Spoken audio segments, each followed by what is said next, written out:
Assalamualaikum warahmatullahi wabarakatuh. Perkenalkan, kami dari kelompok 3 jurusan Psikologi Telkom University akan menampilkan video edukasi tentang gangguan afasia Broca. Perkenalkan, aku Ginaida Fauzia, memerankan orang yang terkena afasia Broca yang bernama Ririn Paraswati. Perkenalkan, nama aku Kurniawati, memerankan anak dari Ririn Paraswati. Perkenalkan, aku Hanifah Siti Rahma sebagai host podcast. Perkenalkan, nama saya Hadisti Alfikri sebagai co-host. Selamat menyaksikan. Halo guys, welcome back to Bincang-bincang Crispy. Oke, di episode kali ini kita bakalan ngundang tamu yang spesial banget ya. Nih, tamu kita kali ini itu yang nulis novel-novel yang pasti kalian udah pada baca nih ya. Artinya kita mau ngundang siapa nih, Fik? Kayaknya kita bakal ngundang penulis kayaknya ya. Nah, ini penulis ini tuh akhir-akhir ini lagi viral banget di sosmed karena dia habis share kisah dia yang sayang sekali dia harus berhenti menjadi seorang penulis karena didiagnosa suatu gangguan nih. Gangguannya apa tuh, Fik? Katanya sih afasia Broca ya.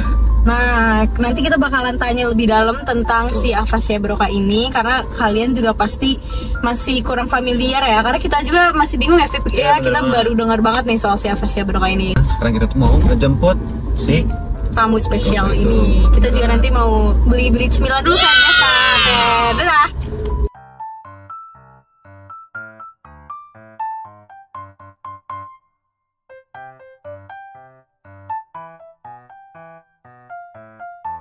Ini dia tamu kita hari ini, Teh Ririn Paraswati sama Anak saya. anaknya Teh Ririn guys. Sekarang kita mau beli cemilan dulu ya, sambil ngobrol-ngobrol.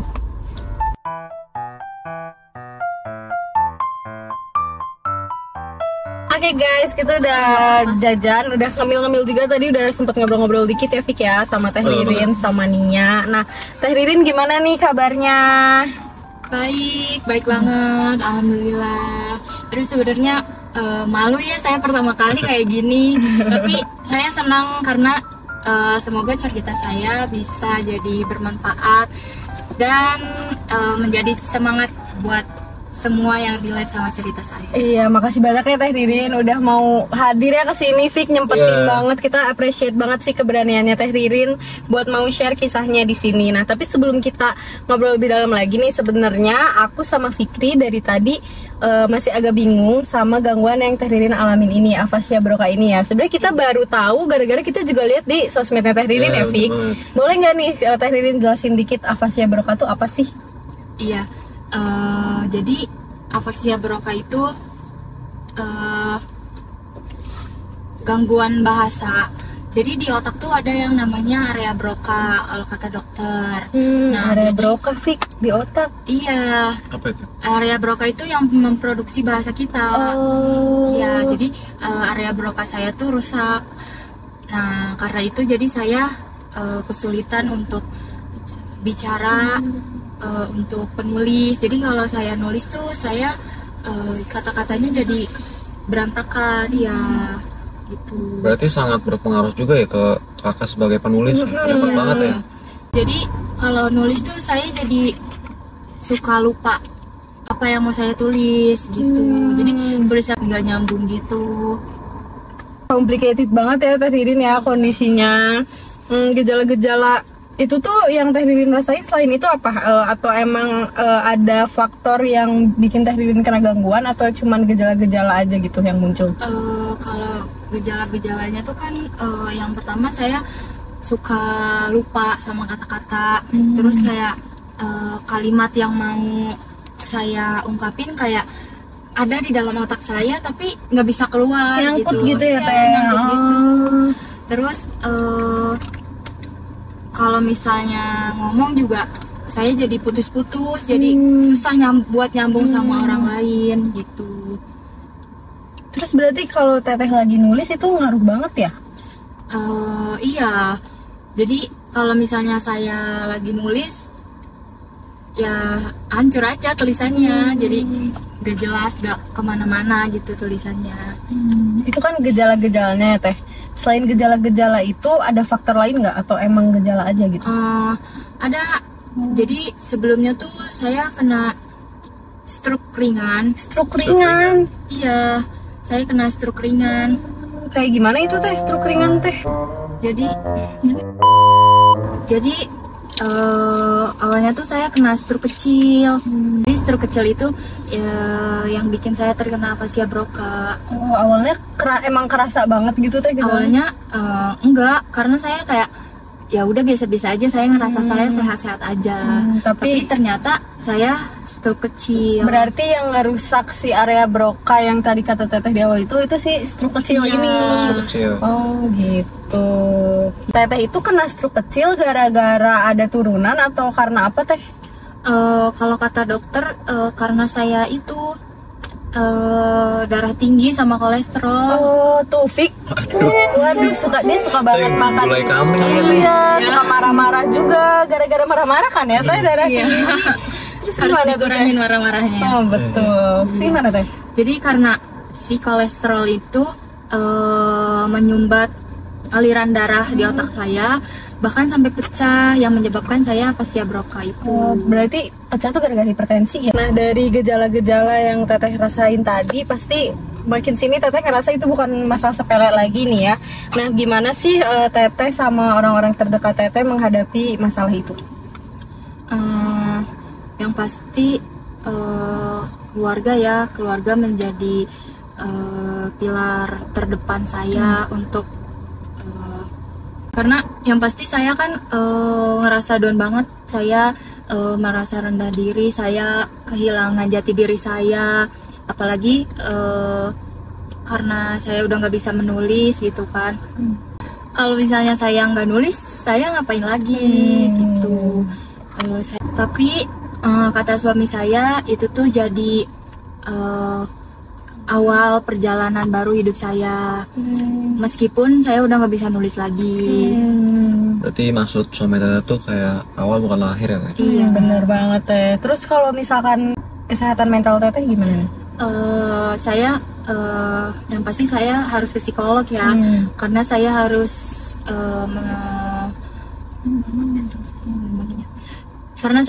membangun mental saya. Bener, pasti kena ya Teh mentalnya. Iya, pasti banget. Ganggu. Saya kehilangan jati diri saya kehilangan sebagian profesi saya sebagai penulis. Saya juga menjalani terapi, kayak terapi menulis. Terapi menulis tuh kayak gimana sih Teh? Terapi menulis itu jadi buat ngelatih motorik. Oh, berarti latihan koordinasi tangan gitu. Iya. Terus saya juga terapi bicara supaya komunikasi saya efektif seperti sebelumnya gitu. Oke. Nah, tadi kan Teh Ririn bilang kalau pilar utama Teh Ririn tuh keluarga ya. Berarti emang dukungan dari keluarga tuh penting banget ya, Fik ya. Keluarga tuh number one support system lah. Nah, makanya di sini ada anaknya Teh Ririn. Namanya siapa? Aku Nia. Halo Nia. Nah, Nia nih satu-satunya anak Teh Ririn yang pasti orang terdekat lah, yang pasti juga ngerasain dampak juga ya dari perubahannya Mama. Manggil Mama? Iya, manggil Iya, Mama. oke. Nah, aku mau tahu nih dari Nia nih, gimana sih Nia ngejalanin perubahan hidup Mama yang sekarang, terus Nia sebagai seorang anak satu-satunya, Nia bantu apa buat Mama? Jadi awalnya tuh aku bingung kenapa nih Mama kalau ngomong tuh aku nggak ngerti, nggak dapet poinnya apa. Jadi itu aku coba sabar buat dengerin omongan Mama dari awal sampai akhir. Terus aku juga coba dampingin Mama buat sambil nulis gitu loh. Jadi Mama nulis, aku sambil dampingin, sambil kasih tahu gitu.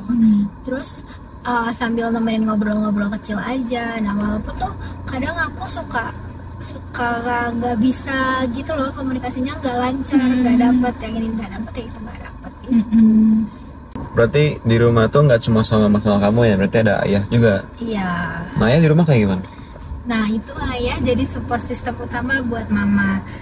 Ayah juga suka kayak bantu Mama buat menyusun kalimat atau nulis sesuatu yang mau Mama ungkapin. Jadi tuh ayah sabar banget buat dampingin Mama. Iya.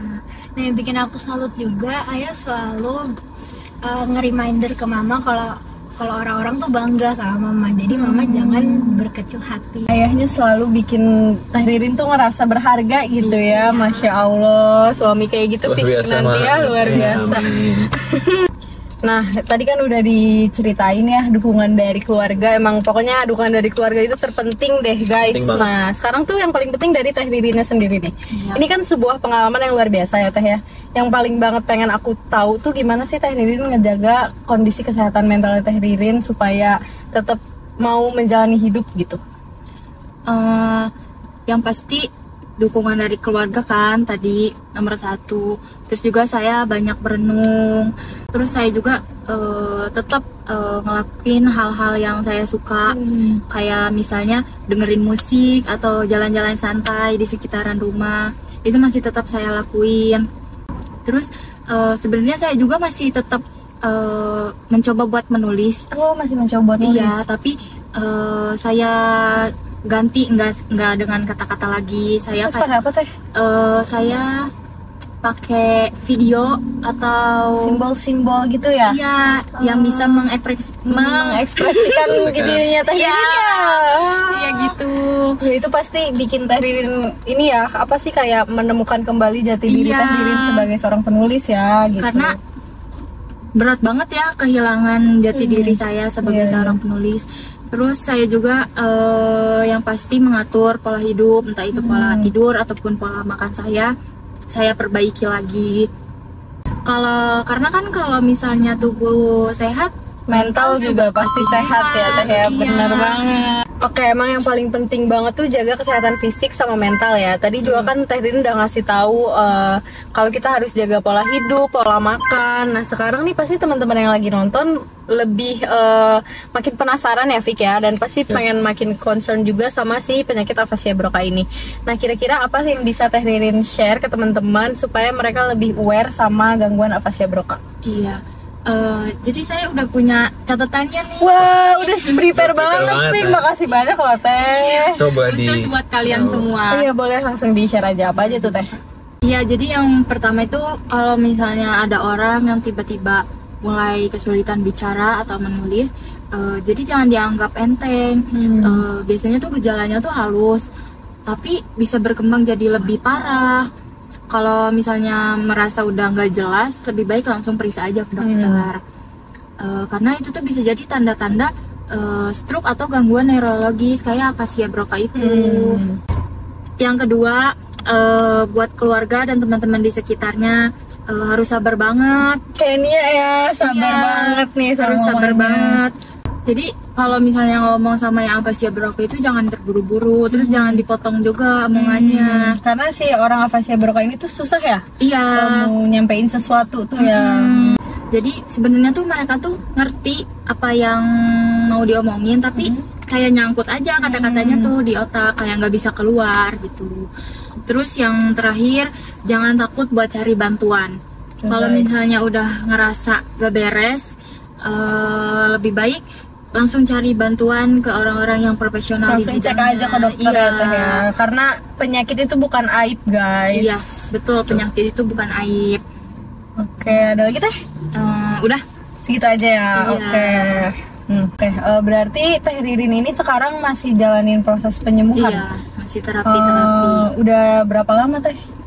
Jadi mama tuh udah sekitar 5 bulan terapi kayak gitu. Bulan. Iya. Biasanya sembuhnya berapa lama? Katanya sih sekitar 6 bulan juga udah sembuh. Oh, berarti bentar lagi Teh Ririn. Semangat ya Teh buat sampai sembuh total. Makanya mama bisa ada di sini karena udah Iya. lebih baik. Alhamdulillah. Makasih banyak ya Teh Ririn udah mau datang nyempetin ke podcast aku dan Fikri. Oke, mungkin segitu dulu dari episode kali ini.